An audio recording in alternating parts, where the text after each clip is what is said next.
بناوی خوای گەورە و میهرەبان سوپاس و ستایش بۆ خوای گەورە و میهرەبان درود و سڵاوات بڕژێ بۆ گیانی پێغەمبەرمان صلی الله عليه وسلم کە لەو مەجلیسە مبارەک و پڕ سەڵاوات و درود و ڕەحمە دانیشتووین. جێی خۆشحاڵیە بەڕاستی ئینسان کات و ساتێکی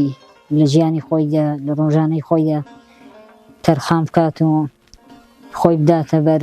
ئەو شنە و شەماڵە ئیلاهیە. بەڕاستی ماوەی فەخر و شانازیە بۆ گەلێک کە بەوەها سات و وەختێک ئینسان خۆشحاڵی خۆی پێ دەردەبڕی. ئەلبەتە زۆر بەخێراتنی مامۆستا پشتیوان و مامۆستایان و بەڕێزەکانی دەکەین ئەوە لە لوتف و گەورەی و محەبەتی خۆیانە کە هەر جارەی ئێمەی بچووک بەسەر دەکەنەوە. بەڕاستی زۆر جێی شانازی و ڕێز و پێزانینە و زۆر خۆشحاڵین ئێمە لێرە لە خزمەتیان داین بە هەر کەم و کوڕیەکەوە بێت، هەرچەندە لایەقی ئەو سەردان و ئەو لوتف و محەبەتە نین، لە ئاست ئەو مەقامە نین، بەڵام بە هەر حاڵ بێ برایەتی و محەبەت دەنوێنن. بەڕاستی زۆر مەمنونی لوتف و کەرەمیانین. الله من الشيطان الرجيم إن الذين كفروا سواء عليهم أأنذرتهم أم لم تنذرهم لا يؤمنون ختم الله على قلوبهم وعلى سمعهم وعلى أبصارهم غشاوة ولهم عذاب عظيم ومن الناس من يقول آمنا بالله وباليوم الآخر وما هم بمؤمنين يخادعون الله والذين آمنوا وما يخدعون إلا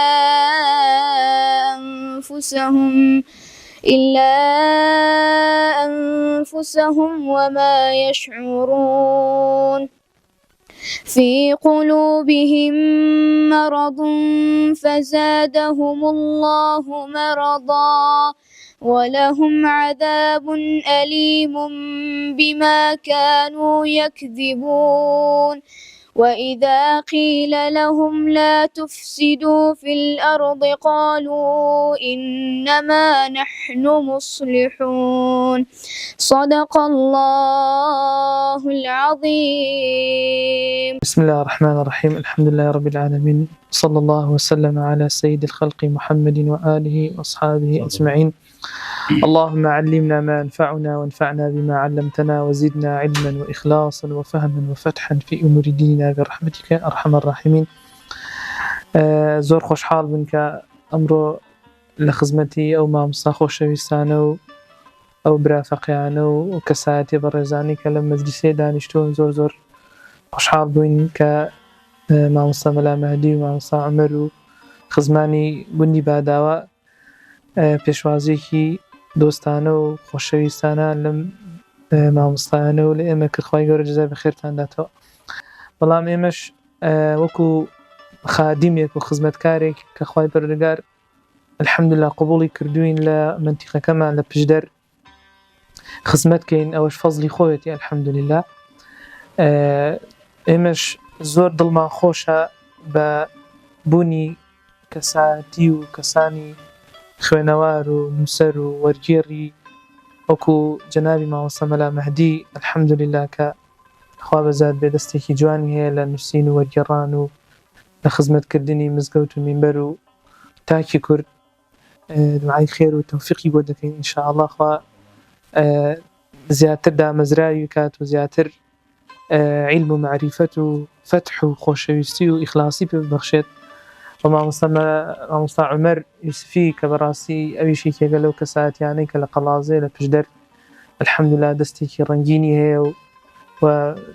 نووسینەکان و وەرگێڕانەکانی و یادداشتەکانی ئەوەی کە خوێنەوار بێت و ئەهلی معریفەت بێ الحەمدوللا ئیسفادەی کردووە لە وتەکانی خوای پەروەردگار نمونەیان زیاد کە و ئینشاءالله ئێمەش بە هەموو لایەک هەوڵ ئەدەین لە دوای ڕەزامەندی خوا و خزمەتکردنی ئەو دینە یەکێک لە نێتەکانمان کە ئەو مەجلیسانە جارجار ساز دەکەین یان حەزمان لێیە هەندێک شت بمێنێتەوە وەکو یادداشتنامەیەک یەکێک لە نێتەکانمان ئینشاءالله هەریش هەر خزمەتە زیاتر ناساندنی زانایان و حوجرەکانی مەنتیقەی پشدەرە بەڕاستی ئێستاشی لەگەڵا بێت ئەو جیلەی کە تازە پێدەگات لە مەنتیقەی پشدەر ئاگای لەوە نییە کە ئەو پشدەرە پڕ بووە لە عولەمای گەورە پڕ بووە لە زانای گەورە زانای وامان هەبووە خزمەتێکی زۆری کردووە ئێستا ئێمە نایناسین تا لەو ڕۆژانەیە مامۆستا لای برادەرێ باسم کرد وتم حافیظی عێراقی کە حافیظە یعنی کە گوتیان حافیظ یعنی بە زانایەک دەگوترێ 100,000 حەدیسی پێغەمبەری لەبەر بێ صلی الله علیه وسلم بە سەنەد و بە مەتن ئەو حافیظە پلەی حافیظی هەبووە حافیظی عێراقی خۆش کوڕەکەشی ئەو زوڕا ئەویش هەر لە عیلمی حەدیسا زۆر ئاگادار بووە وتم کاکە ئەوە خەڵکی مەنتیقەی خۆمانە چۆن شتی وا دەبێت تم بەرە وەڵا ئێستا حافیظی عێراقی عەرەب شانازی پێوە دەکا کتێبەکانی لە منهەجن لە کولیەکان دەوترێتەوە لە شوێنەکان دیراسە دەکرێت وتم من لە خزمەت مامۆستا تاهیری دابووم ئەو کاتی فەقێ بووم لە خزمەت یادەم خوێن مامۆستا فەرمووی مەلا پشتیوان دەزانی حافیظی عێراقیش خەڵکی لای مەنتیقەی خۆتانە گوتم قوربانە وەڵا نازانم تکاکە خەڵکی ڕازان کە گوندێکە لای مەنتیقەی گەناوە بەڵێ تی خەڵکی لای ئەوەیە جا مەبەستم چییە ینی ئێمە ئێستاش زۆر شت هەیە نایزانی لەبارەی تاریخ و مێژووی حوجرەکان خۆمەگە هەر زۆر دووری کێشینەوە پەروەردە و تەربیە مەکتەبەکان هەمووی ناگاتە 100 ساڵیش نییە کە هەر ئەوەندە دەبێت کە ئەوان بڵێ هاتوون دەستیان بە قوتابخانە ئەو کردو ئەی باشە پێش مەسەلەن کامە سەدەیەک خۆ ئەم هەموو خەڵکە کە ئەمە دەیبینین فێری خوێندەواری و نووسین و خزمەتکردنی دین بووە هەموو لەکوێ فێر بووە لە حوجرەکان فێر بووە چەند سەدەیە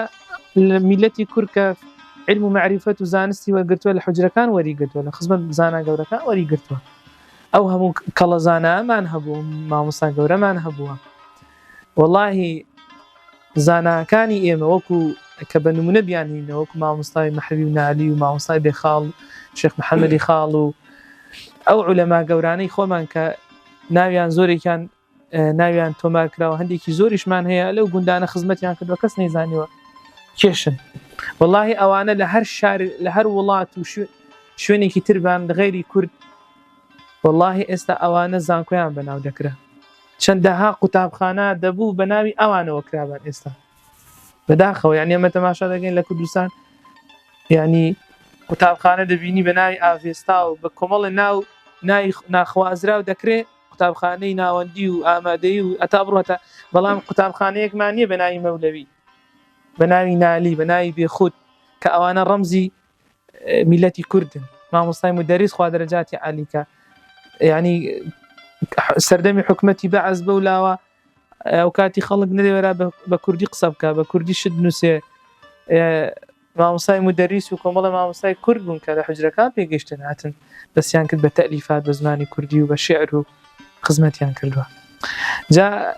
یەکێک لەو خزمەتانەی کە مامۆستا مەهدی خوای گەورە جەزای داتەوە کردوێتی هاتووە ژیانناوی باپیری مامۆستا مەلا ڕەسوول کە ئەویش یەکێک بووە لە مەلا چاکەکانی منتیقەی پشدەر نووسیوێتیەوە خوای گەورە دەرەجاتی عالیکە ئینشاءالله و مامۆستایە ئیدی ئەم لێرە ئێستا تەماشاکم کرد بەسەریا ڕۆشتم لە مقدیمەیە مامۆستا باس لەوە دەکا لە کۆمەڵێک شوێن خوێندوێتی لە حوجرەکان هەر لە منتیقەی پشدەر خوێندوێتی ئەوە تا مەسەن باس لە گەرمکان دەکا و لە گەرمکان و دێرە دەڵێ ئەو وەختە خوا لێ خۆش مامۆستا مەلا محەممەدی ڕەش لەوێ مەلا بووە مدەریس بووە بەڵێ ئەنجە باس لە گوندی پێماڵک دەکا کە ئێستا ئەڵێ گەڕێکی نوێ لە قەڵازێ لە خزمەت مامۆستا مەلا برامی دووڕێی مامۆستا مەلا جا تەبعاً لە پێماڵێک چەند مامۆستایەک مدەریس بوون لێ مامۆستا مەلا حوسێنی پێماڵێکیش هەر لەوێ تەدریسی کردووە لە مەقتەعێکا باسم کردووە ئەنجا باس لە گوندی گربداخی خوارو دەکات کە ئەو کاتە دەڵێ لە خزم مامۆستا مەلا عەبدوڵڵای شاروشی ئەنجا باس لە مامۆستا مەلا عەبدوڵڵای بازگر دەکات کە ئەو کاتە لە خڕەبەردان بووە ئەو کاتی لەوێش حجرەی لێوانی قوربان ئەنجا دەفێن ماوەیەکیش لای مامۆستا مەلا ئەبوبەکری گیرەی خوێندومە جا ئەو مامۆستا مەلا ئەبوبەکری گیرەی زۆر عالیم بووە ئەوکی مامۆستا مەلا عەبدوڕەحمان و مامۆستا مەلا محەممەد و مامۆستا مەلا ئەحمەد ئێستا مامۆستا مەلا عەبدوڕەحمان مامۆستا مەلا ئەحمەد لە ژیان دەماون لەکوێدا دەنیشن ئێستا ڕاستەکەی جا من خزمەت کۆمەڵە مامۆستای بەتەمەنیشە لە خزمەتیا بوو دامفەرە ئەو مامۆستا مەلا ئەبوبەکرە زیاتر کتێبەکانی سەری دەبوتنەوە جەمع و جامیع و مختصەر و ئەوانەی دەوتنەوە ئەوەندە عالیم بوو ماشاءالله حەقی خۆتی ئێمە وەکو منتیقەی ئەهلی پشدەر و وەکو ئەهلی قەڵازە بەڕاستی خزمەتی حوجرە بکەین خزمەتی فەقێ بکەین بە گەورەی بزانین بە شانازی بزانین کە کەسێک طالب العلم بێ خزمەتی بکەین واجبیشە ئێستا لەسەر هەمومان خزمەتی حوجرە و فەقێ بکەین بەڕاستی حوجرەیەکەوە لەسەر بنەمایەکی جوان پەروەردە بێ حوجرە لە هەموو لایەکی قبول کات و دەستشاری هەموو لایەکتان خۆش بێ وصلى الله وسلم على سيدنا محمد وعلى آله وصحبه وسلم يصلي وسلم دائما أبدا على حبيبي كخير الخلق كلهم محمد أشرف الأعراب والعجم محمد خير من يمشي على مولاي صل وسلم دائما أبدا على حبيبي كخير الخلق كلهم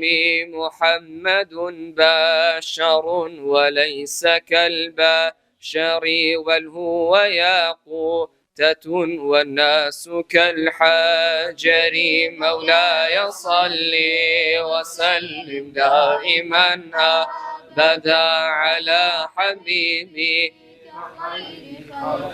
كلهم ثم الرضا عن أبي بكر وعن عمر وعن علي وعن عثمان ذي الكرم مولاي صل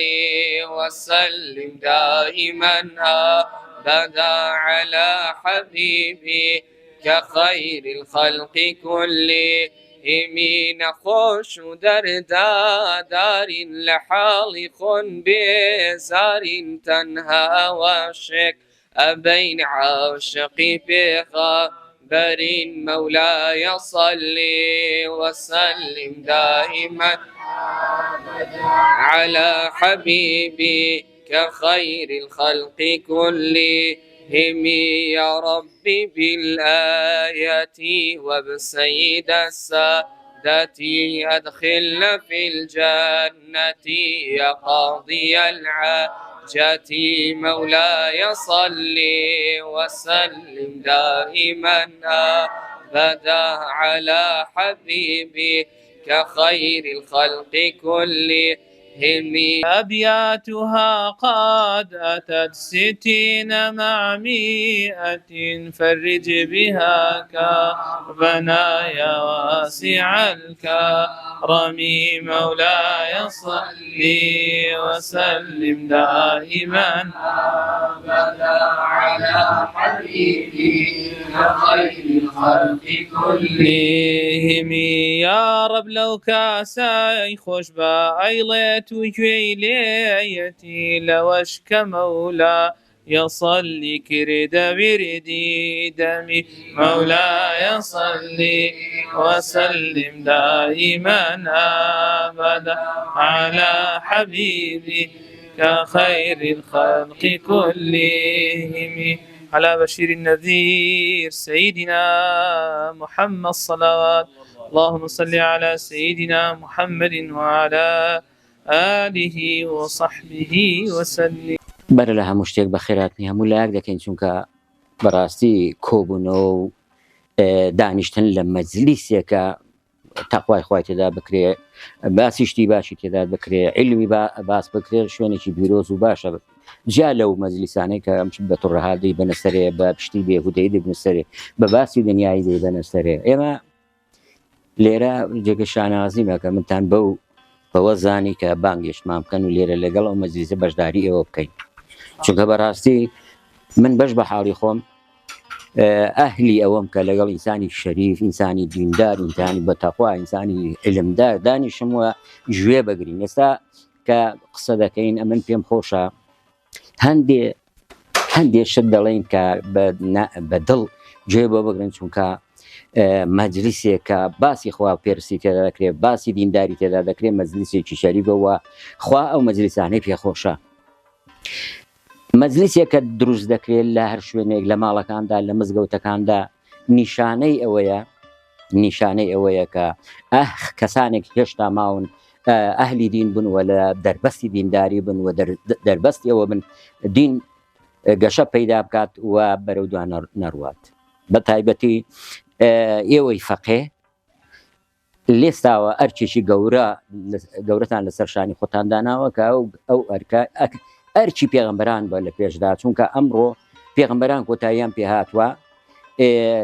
ناشکرێ ئەو دینە بەرەڵا بکرێ و بدرێتە دەست کەسانی نەزان و بە کەیفی خۆیان پێچ و پەنای تێدا بکەن و تەداخولی سیاسەتی بێهودەی بکەن و بەرەو شێوەیەکی بەرن کە ئینحراف لە دیندا پەیدا بێ و دەمبەدمە لە دیندا پەیدا بێ و ئەو دووبەرەکێ لە نێو دیندا پەیدا بێ. ئێمە سوپاسی ئەوە دەکەین کە بەو ئەرگە هەستاون، بە تایبەتی فەقێ و تالیبی دین، ناوی هەر ناوێکی دیکەی لێ دەنێن، پێویستە ئەوە بزانێت کە ئەو ئەرکە زۆر مهمە هەڵی گرتووە. ئەو ئەرکەش هەروە بە ئاسانی ناچێ بە پێشەوە، دەبێت بەر لە هەموو شتێک لە تەواوی ئەو تەمەنەیدا، لە تەواوی ئەو کاتانەیدا کە بەڕێ دەکات لە حوجرەکەیدا، لە مزگەوتەکەیدا و لە شوێنی مانەوەیدا، دەبێت ئەوەی لەبیر نەچێکە یەک لەحزە فەرامۆشی، یەک لەحزە گوێ پێنەدان و بەهودە دەسەربردن لە نەتیجەدا دەبێتە بەڵابەوەی. چونکە یەکێک لەو شتانەی کە زۆر مهمە ئێوە دەبێ بیزان ئەوەیە دینداری بەبێ عیلم و تەقوا و پارێزگاری شتێکی ناکامەڵ دەردەچێت. ئەگەر عیلم و تەقوا پێکەوە کۆ بکەیتەوە، ئینسانێکی زەریف و شەریف دروست ببێ، ئەو کاتە خەڵکی ئەعتیباری بۆ دادەنێەوە لە نێو مەجلیس، لە نێو خەڵکیشدا خاوەنی ئەعتیبار دەبێت. ئیعتیبار زۆر ئاسان نییە دروست بێ، ئیلا بە عیلم و بە پارێزگاری و بە تەقوایەکی بەرز دروست دەبێ، بە تایبەتی لە سەردەمێکدا کە ئەمڕۆ خەڵک تووشی دڵە ڕاوچێ و سیاسەتی چەوت و بێهودەی ژیان و فەیسبوک و ئەو شتانی کە لە ئینتەرنێتدا دەیبینێ، ئەمە پەرژینێکە شکاوە. دەبێ تالیبی عیلم، ئەوانەی کە خواپەرستن، لەنگەرێک ڕاگرن بۆ ئەوی بە تەواوی خەڵک هەموو نەخزێتە ئەو چڵپاوە کە خەڵک تێی غزاوە. بە چ دەبێ؟ بەوەی کە خەریکی عیلمتان بن، بە فیرکات بە فیڕۆ نەدەن، چونکە هەر کاتێکی کە تۆ بە فیڕۆی دەدەی لە ئەنجامدا شتێکت لێ نوقسان دەبێت کە تۆ ناتوانانی لەو شوێنانەدا دینی پێڕابگەێنی. لە مەجلیسدا کە مناقەشەیەکی دینی دروست دەبێ، ئێوە ناتوان وەڵامی بەسیترین پرسیار بدەنەوە ئەگەر یەکێکی جاهل یا خەڵکێکی دژەدین دەیکات. لەبەرەوە عیلم زۆر مهمە، هیچ کات نابێت فیڕۆ درێت. و ئەگەر لە تەواویش تەمەنتاندا بە تایبەتی کە تەمەنێکی کەمە، ئەگەر بە عیلم و تەقوا بیبەنە سەرێ، ئەو کاتە ئێوە لە ئاستی ئەوەدا دەبن کە لە ئاستی مەسئولیەتدا دەبن، لە ئاستی وەڵامدانەوەی پرسیارەکانیشدا دەبن، چونکە خەڵک لە بێدینیدا زۆرزانە و دینداریش دەبێ 100 هێندە زۆرزان بێ بۆی نێڵێ بێحورمەتی بە دین بکرێت. دین عیزەتی ئێمەی پاراستووە و ئێمەش دەبێت دین بپارێزین. لەبەرەوە ئەو کاتانە کە ئێوە مەشغوڵی دیندارین، پێویستە عیلم فرامۆش نەکەن و کتێبەکان فرامۆش نەکەن و بە بێهودە بەسەری نەبن. یەکێک لەو شتانەی کە تۆ دەتوانی دینی پێڕابگەێنی وتارە لەسەر مینبەرەکان، لە ماڵەکان، لە شوێنی گردبوونەوەی خەڵکی، لە کۆڕ و کۆبوونەوەکان وەوتاریش پێویستی بە کۆمەڵێک بنەما هەیە مەسەلەن شەرم دەکات لە خستنە ڕووی حەقیقەت لە قسەکردن لە بەرامبەری ئاپۆڕی خەڵکیدا و ئەوەش هۆکاری هەیە لەبەرەوەی یەکەم خۆی ڕانەهێناوە تۆ لە حوجرێکدا ئیش دەکەی لە حوجرێکدا دەخوێنی مەجالت بۆ دروست بوو هەر ئەو دەرسەی کە دەیخوێنی لە شوێنێکی چۆڵتر واخ تەسەورکەی کە خەڵکێکی زۆر چاوەڕوانت دەکا و گوێی لە قسەکان ڕاگرتووە بیڵێرەوە بەردەوام خۆت ڕابێنە لەسەر وتاردان چونکە هوەری وتاردان یەکێکە لە مهمترین هوەری ئەو دنیای کە ئینسان هەیبێ هیچ هوەرێک لە خەتەوە بیگرەتان تا وێنە کێشان و تا سیاسەت و تا داهێنانی ئیبداع لە ئامێرەکاندا هیچ شتێک بە ئەندازەی وتاردان گرنگ نییە. ئیسلام هاتووە بۆ چارەسەرکردنی ئەوەی کۆمەڵێک بنەمای داناوە کە دەست پێ بکات بۆ ئەوەی ئەو ترسە لە ناو ناخیەوە ئینسانە بسرێتەوە وە کە دەستیش پێکرد ئەوجا بە ئیزنی خوا و بە پشتیوانی خوا وردە وتارەکەی مەسیری خۆی وەردەگرێەوە دەتوانێت ئەو جا سەرنجی خەڵکەکە ڕابکێشێ. ئینسانی موسڵمان نابێت جنێو دەربێ چونکە تۆ مەسئولیەتی ئەوە لەسەر نییە خەڵکی بە تۆزی بژێڕیەوە بەڵام مەسئولیەتی ئەوە لەسەرە هەم بۆ خۆت پاکی زەبی هەم بۆ خۆت ئیعتیبارتە بێ هەم عیلمت ئەوەندە هەبێ کە بتوانی خەڵکی هیدایەتەکەی بۆ ڕێگای ڕاست ناکرێتەوە بە عیلمێکی کەمەوە بتەوێت بچێ سەر منبەر و شەرمەزاری بۆ خۆشت و بە خەڵکی بێنیوە دا بۆیە ئەو قسانە دەکەم کە لێستاوە فەقێ دەبێت بە توندی ئەو کتێبانە بگرێت کە هیدایەتی دەدەن و عەقلی یەک شتێک زۆر هاوکارە بۆ ئینسانی دیندار یا ئینسانی سەرمینبەر یا ئینسانی وتاربێژ یا سیاسەت مەدارێکی واقعی زەهنیەتی قبولکردنی ئەو دەرسانەیەکە لەبەریان دەکات چونکە ئیستەوە ئەی وایە فەقیر حاڵە هەرچەندە خوێنێ بەڵام زەهنیەتی ئامادە نییە بۆ ئەوەی خەزمیکات چونکە تۆ کە مێشکێکی ساف و بەریئت نەبێ ناتوانی شتەکە خەزمکەی دوای بیدێەوە. بەڕاستی خەلەلی دینداران لە ئەوڵیەوە ئەو ژێرە و کێشانە بوون کە بۆیان دروست بۆ بۆیان چارە نەبووە هەندێک دەرد بێدەرمانە چارەسەری نییە تۆ لەو کاتێدا کە دەردی بێدەرمانت هەیە لێگەڕ بۆ خۆکە فەرامۆشیکە چونکە ژیان ئەوە نییە تۆ بە دەردێکەوە بتلێواتە هەتایە. باشە ئێستا لە مەجالیسی ئامۆستایانیشدا بە خۆتان لەوانەیە دانیش بن هەم قسەی خۆشی تێدایە هەم عیلمی تێدایە هەم شارەزایی تێدایە لە ڕابردوو ئەزمموی ئینسان و گەڕانی ئینسان و وردبوونەوە لە شتەکان شتێک لە عیلم پێ دەبەخشیکە مامۆستانی قەدیمت کرد پێم خۆشە باسێکی مامۆستا قەدیمەکانی قەڵازەوە کە لە گرتما بەیان شتێکی جوان ناوەکانیان سەرگوزی ئێمە مامۆستایانی قەدیم ئەمن ئەوەم لێ دیتن بێ عیلمیان پێوە دیار نەبوو بەڵام ئەگەر عیلمیشیان کەمەوە بوو بێ هێندە ئەدەبیان لێ بڕژاوە عیلمەکەی داپۆشی بوون بێ عیلمیان پێوە دیار نەبووە کەواتە ئەدەب و ئەخلاق نەزانینیشت دادەپۆشێ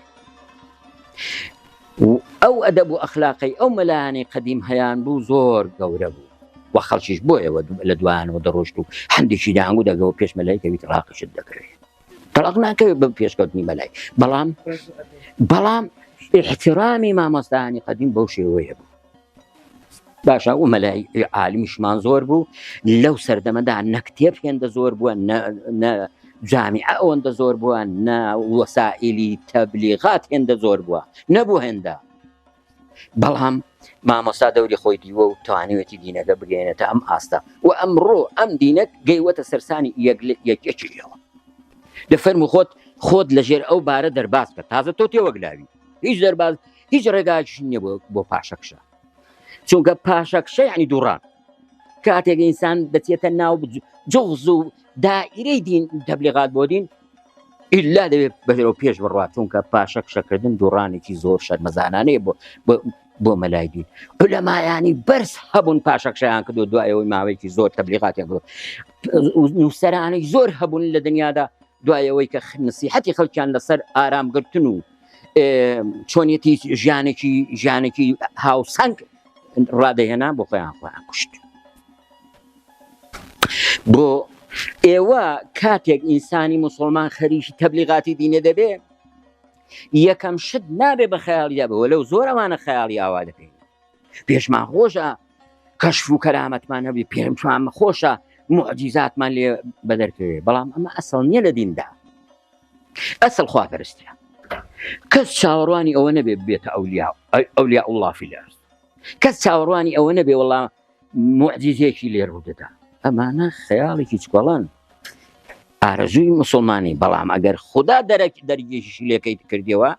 خوا دەرویەکی لێ کردیەوە دەبێت تۆ سپاس بزاری کەی نەیەکەی بە تەبلیغات بۆ دین لەسەر دینداری خۆت لە کاتێکدا ئەمە خەلەلێکی گەورەیە خەلەلێکی گەورەیە تۆ خوا بەزەیەک بەسەردا دەڕێژێ بەڵام تۆ دەیکێ نیشانەی دینداری خۆت لە ئەسڵیش داوانیە جاری وایە مسلمانێکی فەقیر حاڵ خوا بەزەی بەسەردا دەڕێژێ بەڵام نابێ غرور بیگرێ نابێت تەماعی ئەوەی بگرێ بڵێ من لە هەموو شتێک بوومەتەوە باشە بۆ مەسەلەی ئەوەی کە لە مەجلیسەکانی قەدیمیشدا بە ئەندازەیەکی پێویست قسەی خۆشیان کردووە واژ نەبوو ئینسانی وشک و برینگ و ئەوەی کە ئینسان شەرم لیام تەکێتەوە مەجلیسەکان مەجلیسێکی ڕق و وشک و بێتان بێت نیشتی وە مەلاکان لە هەموو قەس خۆشترن بەڵام لە نێو جەماوەردا نا کە بۆ خۆ دەکەونە پەنایەک نازانم ئێوە لەگەڵیان دانیشتونیان نا نمونەیەک دێڕینەوە پێم وایە بە تۆزێکی دیگە درێژەی پێدەین لە ناکۆتایی پێدەین لە مزگەوتی کونەسەیە دانیشبووم کۆمەڵێک فەقێ و ئەو مەلا و شتانە بن هەر لە بستێک منداڵیەوە خەریکی خەتاتی بووم خەتاتی یعنی لە منتیقەدا ئەوەی لە من ڕافێری خەتاتی بوو گەشەی کرد ئێستا لە تورکیا ئۆردوغان پێشوازی لێ دەکا و شوقەی داوەتێ و دانیشتەوە فەقەت خەت دەنووسێ هیچ شتێک بەرەو پێش ناڕوە ئیلا مامەستاد نەبێت عەبقەریش بی تێ دەکشکەی دەبێت ئیلا مامەستا دەبێ و بزانی چۆن مامەستا شەڵ دەبژێری باشە کاکا دانیشتیم مەفەقەیەک هات کوتی یەکی چکۆڵە بوو کوڕێک هات کوتی وتیان دەبا مەستا مادەم وایە شتێک بۆ مزگەوتی کونەسەیەی بنووسە بە من و بە مەلاکان و بە فەقەیەکان هەموو تێما بووین یەک نە ئایەت نە حەدیثمان لەبەر نەماکە بینووسین وەڵایەکی چکۆڵە لەوێ فەقەیەکی چکۆڵە جا بترسن لەسەر من بە قسام بکەن لەوانەیە فەقەیەکی چکۆڵە ئایەت یەک بە فەتحە و بە کەسرە لێت کاتە غەل و غەشێکی گەورە و هەمووش دەوەی داتی دەکەون خۆ عەیبیش نیست هەڵەتی دەکە خۆ ئینسان لەلایەن خواوە وحی بۆ نایە غەڵەت دەکەی با غەڵەت بکەی ئایەت غەڵەت دەکەی با غەڵەت بکەی حەدیث غەڵەت دەکەی با غەڵەت بکەی بەڵام ئەگەر پێت زانی کۆتایی پێ بێنە و بڕۆ لەسەر ڕێگای ڕاستەکەی وەڵا یەک فەقەی چکۆڵە هات لێ وتی جا مامەستا بۆ هەمووتان پێماون ئەو هەموو ئایەت و حەدیثە قورئان ئەو هەموو ئایەتەی تێدا حەدیث ئەو موسلیمە ئەو بوخاریە وەڵا کاکە هیچمان نەبوو بینووسی وەڵا کوتی دەبنووسن کاکە لە کونەسەیە مزگەوتی کونەسەیە بوو کوتی دەبنووسن وەکەلبهم باسط ذراعیه بالوسیط وەکەلبهم باسط ذراعیه بالوسیط وتی وەڵا فەقێکە چارەسەری کردی سەگەکەی لەسەر شۆکاندانی ڕووی باسی ئەسحاب الکهفیەکە جا ئینشاءڵڵا مەجلیسی ئاوە بەردەوام کەن دڵتان بە دینی خۆتان خۆش بێ چونکە لە هەموو دڵخۆشیە خۆشترە لەو دنیایدا و هیچ شتێکی ناگاتە دڵخۆشی یەک نوێژی دووڕکاتی سونەت ئەگەر خوا قبوڵی کات لەوانەیە بەو دووڕکاتش بچێ باشتێ ها خوا بەخەزێنەی خوا کەم نییەتەوە بە بڵێ وەڵایی بەخیلی تێدا دەکا و دەستی قاندۆک لە قورئاندا باسی دەکەن خوددا دەستی نوقاوە دەستی خوا فراوان و کراوەیە یەک لەحزە ئیمانت لەگەڵ خوای جووتکە خوا بەرەکەت بەسەردا دەڕژە زۆری جوابوون خوا لەسەر شتێکی هیدایەتیەداون زۆر حیکایەتیش دەگێڕنەوە ئینشاءڵڵا بۆ مەجلیسە ئەوەندەمان بەسە وصلی الله تعالی علیه وسلم. خۆشەویستەکانم بەڕاستی وەکو جەنابی مامۆستا عومەر ئاماژەی بە ناوعا مەجلیسانە کرد من دەمەوێ ئاماژە بە شتێ بکەم کە ئەویش محەبەت و خۆشەویستی لەبەر خاتری خوا لە پێناوی خوا بەڕاستی ئەو پلەیە زۆر پلەیەکی گەورەیە ئێمە کە یەکتریمان خۆش بوێ لەبەر خاتری خوا کە کۆبینەوە لە هەر شوێنێک لە هەر مەجلیسێک لە هەر کۆڕێک لە هەر کۆبوونەوەیەک ئەو کۆڕ و کۆبوونەوە مەجلیسەمان لەبەر خاتری خوا بێت سەردانکردنمان لەبەر خاتری خوا بێت هاتوچۆ یەکتریکردنمان لەبەر خاتری خوا بێت لە پێناو خوا بێت ئەو خۆشەویستیە بەردەوامە هەتا ڕۆژی قیامەتیش و لە ڕۆژی قیامەتیش هەر بەردەوام دەبێت خوای پەروەردگار سبحانه وتعالى لەو بارەوە فەرموویەتی الأخلاء يومئذ بعضهم لبعض عدو إلا المتقين يا عبادي لا خوف عليكم اليوم ولا أنتم تحزنون الذين آمنوا بآياتنا وكانوا مسلمين خوي پروردگار سبحانه وتعالى بعظمتي خوي فرمويتي ئەوانەی کەوا لە دنیادا دۆستایەتی و خۆشەویستیان لەسەر ئەساسی بێدینی و لەسەر ئەساسی خراپەکاری و فەسادی بوو لەسەر ئەساسی بێباوەڕی بوو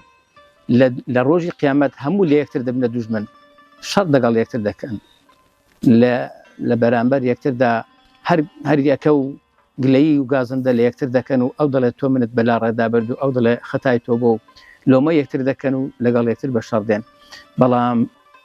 ئیمانداران تەقواکاران ئەوانەی خۆشەویستەکان لەسەر ئەساسی تەقوا و خواناسین و محەبەتەکان لە پێناوی خوا بوو ئەوان لەو ڕۆژەشدا بران لەو ڕۆژەشدا خۆشەویستن لەگەڵ یەکتر على سرور متقابلين چەند خۆشە سبحان الله ئەو خۆشەویستی بتگەینێتە ئەو منزڵە خۆشە بەڕاستی ئەو خۆشەویستی ئەساسە لە پێناوی خوا برەوی پێ بدرێ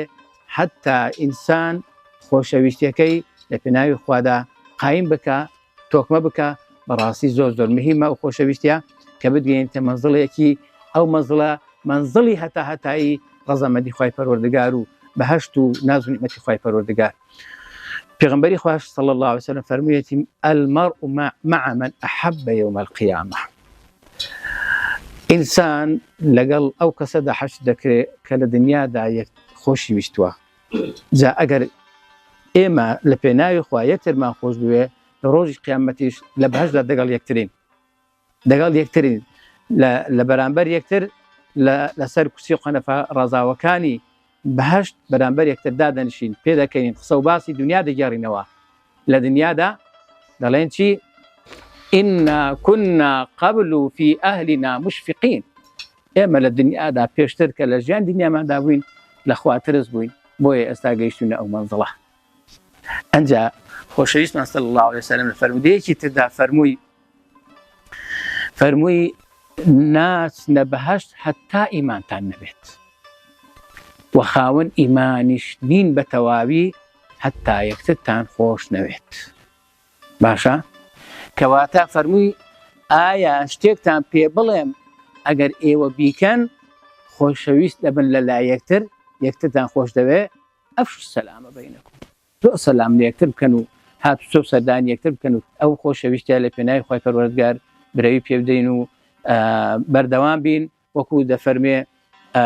ورجلان تحابا في الله اجتمع عليه وتفرقا عليه حتى أو كاتيكوا یەکێکمان دەمرێ ئەوی تر بەجێ دێڵێ هەمومان لەسەر خۆشەویستی بەردەوام بین وآخر دعوانا أن الحمد لله رب العالمين وصلى الله على سيدنا محمد وعلى آله وسلم. برای ڕزمان مامۆستا پشتیوانی هاوڕێیانی کە جێی شانازی تەواوی منتیقەکەن لە وەختێکدا توانیان هەم بۆ خۆیان خوێندەکەیان بەسەرکەوتووی ببڕن و بە گەرم و گوڕیەوە بەبێ دابڕان بەبێ پسانەوە و حەسانەوە یەکسەر دەستیان کردووە بە ئاوادانکردنەوەی مزگەوت و حوجرە و دەرس و دەوری فەقیهاتی ئەوە بە جۆش و خرۆشەوە زۆر جێی کەیف و خۆشحاڵیە و جێی دەستخۆشیە جێی پشتیوانیە جێی ئەوەیە ستایش بکرێ بەرز ڕابگرێ ڕێز و ئیحترام لەو هەوڵ و مادووبوونە بگرێت یەک بەباری خۆم ئەگەر بۆم کرابە ئەمنیش هەر وەکو تێ هەڵدەچوومەوە و وەکو ئەو تەمەنی فەقیهەکان دەچوومەوە ئەو تەمەنەی و لە خزمەتی دا چۆکم دادەدا پێشتریش کە لە خزمەتی دا بوو مامۆستا پشتیوان ئەم لە فەقیهاتیەکەیدا ئینسانێکی متەواضع، ئینسانێکی زاهید و خواناس، علم و معریفەتەکەی خوێندنەکەی لەگەڵ جوهد و مجاهدەکەی تێکەڵ کرد بوو بەڕاستی جێی سەرسامی بوو هەر ئەو وەختی کە لە وەختی خوێندنیشیدا ئینسانێک بوو لەگەڵ هەوڵ تێکۆشان بۆ علم و وەدەستهێنانی زانستەکەی، ئاواش بۆ عیبادەت و خواپەرستیەکەی گەرم و گوڕ بۆ شەوانە دەمدی تا بەری بەیانیش نەدەخەوت، جا یان بە سەعی و خەریکی علمەکەی بوو یان بە تەفەکوور و دانیشتن لەبەر خۆیەوە قوڵ دەبەوە بیری لێکردەوە، جێی سەرسامی بوو. هەر ئەوەشە کە بەرووبوومەکەی ئەلحەمدوللا ئێستا هەر بە زوویی بەرهەمی ئەو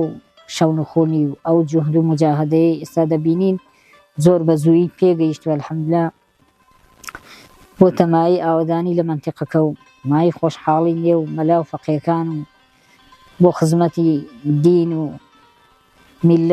میلەتی موسڵمان و بۆ